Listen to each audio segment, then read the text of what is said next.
Yeah. I So can, my jorts. there's a whole other kit that I'm working on. So it's not necessarily within the same wasteland sphere as what we've been talking about. Y'all have seen the pictures of Oh yeah, your the cyberpunk pants stuff. and stuff. So I'm working on like a kind of a semi post-apo futuristic sci-fi like Yeah. post-apo kit, which is going to be definitely more military oriented, but it's going to be kind of like a dark future dystopia type kit, and that's going to be mostly the Yeah. blacks and the like, maybe some like metals and stuff, but it's going to be kind of like war torn, beat up. Now, are you gearing this towards a particular event? Not in particular, but I would say I it mean, would definitely work for stuff like No Cree and the like uh, I sci-fi I do oriented events. Oh, I hope to do another that's note. an interesting one. Yeah. Yeah. If they made Nokri into like a couple day event, that'd be pretty Chris, rad. Yeah. Christopher's hinted at some more futuristic cyberpunk stuff. I mean, if he did a Wild West event, I can easily see him doing like a cyberpunk event. Oh, I'm with you totally. there. Actually, on the same note, in the same kind of like mindset, is I hopped onto a couple of cyberpunk or like forums for costume and stuff like that. Yeah. They're doing the same thing as far as waste and stuff. They're repurposing like old electronics and making it look futuristic. Mm-hmm. It's again what you can get your hands on and what you can work with. I'd love to be able to. I'd love to be able to actually solder to do LED lights. I can do some basic soldering, but it's something that's out of my wheelhouse. I don't know how to do some Yeah. hell of that I stuff. mean, yeah, I'd like to do some sort of lights thing too. For this kit's more oriented towards kind of like a war-torn Spec Ops look, Yeah. in a sense. Oh, like Terminator. Kind of. Eh. I mean, I'll be honest. The thing that inspired me is the mobile game I play, the Girls Frontline game.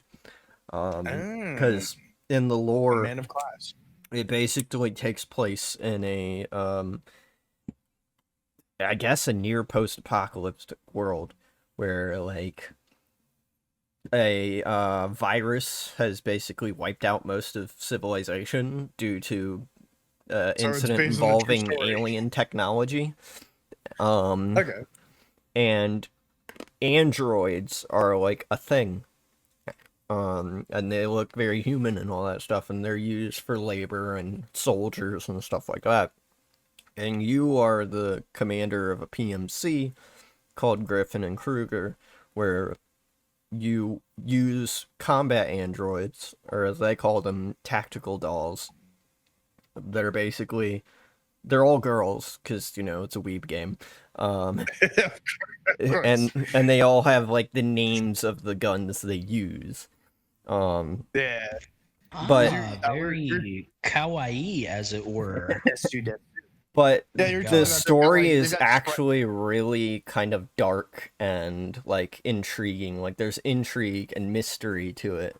And like even though it's just a mobile game, it's very like you could almost say it's closer to I guess a visual novel or a full game. In fact, the second game is going to basically be like XCOM but their own universe. Like the play style is going to play exactly like XCOM 2.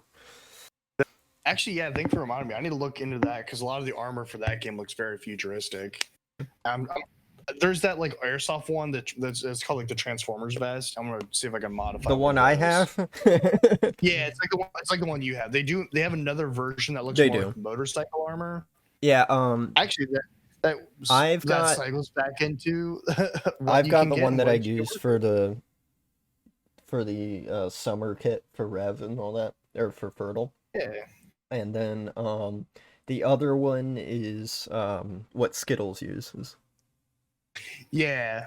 Actually, motorcycle armor or that kind of padding isn't too outside the realm of possibility. Now, It's not. I mean, Cap uses not- it, so yeah, it's not bulletproof, but it will definitely protect you from some blows, including soft body armor will too. Soft ballistic body armor. Oh, yeah. That's what they told us when I was a cop, is that you could actually take. It's not like, again, it's not, you're not invincible to it, but there's been cases where people get, they're working a traffic stop or something happens where they get in a scuffle and they have their soft body armor on, and it can take, you can get punched with it, and it's not like where you have like the wind knocked out of you. Mm-hmm. So you can take some blows from that. And I can, just because there's so many sports stores, I think, yeah, probably the first thing that the average Joe is going to try to run out and get or come across is sporting equipment. Yeah. I wouldn't really want to wear football armor because it's bulky, but shin guards or some of like the umpire, some of the baseball stuff isn't too bad. I'd invest in a cup as well. I'd say a lot of like even indie movies or even your more popular a post-apocalyptic or dystopian setting movies, TV shows, video games, they'll utilize the basic chassis or body of the Marauder. The classic Marauder will be motocross sort of stuff, like motorcycle padding. Even Mad Max. Like tires even. Yeah. Oh yeah. Tire material with motocross gear mixed in, and of course the classic the football gear. Shoulder pads, knee pads, whatever. Actually, we were a lot of that stuff will be. Yeah, for tires, they will actually give you a good padding if you're like for blunt object, and some for if it's the steel line like they use for tires, you could probably even get some stab resistance, and it's common. Yeah. The problem is cutting into it is a pain in the ass. Yeah. But shredded tires, you can probably come across. You see them all the times on the side of the road. You can modify those a little bit easier rather than cut through a new tire. Yeah, it's already shredded. Yeah. Even Mad Max's armor, his classic armor is like half of a football pad. That is true. Yeah, like I mean, I've got like the leather thing, but like it's just kind of, it's definitely there more for looks. Yeah, yours for some reason it reminds me still of like a protective motorcycle gear almost that you've modified to look more battle-ish. But that could just be me. It just resembles it to me almost. No, not to the T, obviously, but. No, I get you. Actually, speaking of that, because me and my dad and I talk about The Walking Dead. I asked him as far as like what he would do for the if he was dealing with zombies, and he said he would throw on his motorcycle because he has like a motorcycle jacket thing that you it's got the pads in it. Okay. Because it's meant to resist getting like absolutely scraped against pavement. Oh yeah. It's not super heavy either, and it will give you some protection from the elements. And the leather is actually real. Yeah, leather. I was watching a. Zombies can't bite through it. There was a scene in the comics where a zombie tries to chomp down his arm, and he can't get through the leather. Yeah. Oh yeah, with the Walking Dead universe, their whole gear, and I'm more or less talking about the series, and I hope this wouldn't be a spoiler to anyone. But spoiler alert! I think it's like season 3, season 4. Don't quote me, but it's when they get to the prison, they find riot gear. Oh yeah, riot gear to me still has the elements of motocross or like motorcycling padding mixed with football gear, and to me something like that would be definitely preferable when it comes to like a Walking Dead universe. Just because like your normal basic things that you'd have to worry about, let's take people out of the picture, like people who could hurt you.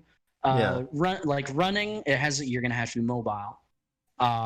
Scratches, bites, you're gonna be falling, tumbling, stuff like that. If you're falling out of something, you got to have impact resistant stuff. But yeah, your basic biting, scratching, falling, broken glass, blunt force, hits and stuff like that. Even though that's primarily in the zombie sort of genre, for The Walking Dead. Mhm. I would say still definitely has some of its elements, for even real life application, Yeah. but not as ballistics armor like we discussed. Definitely not.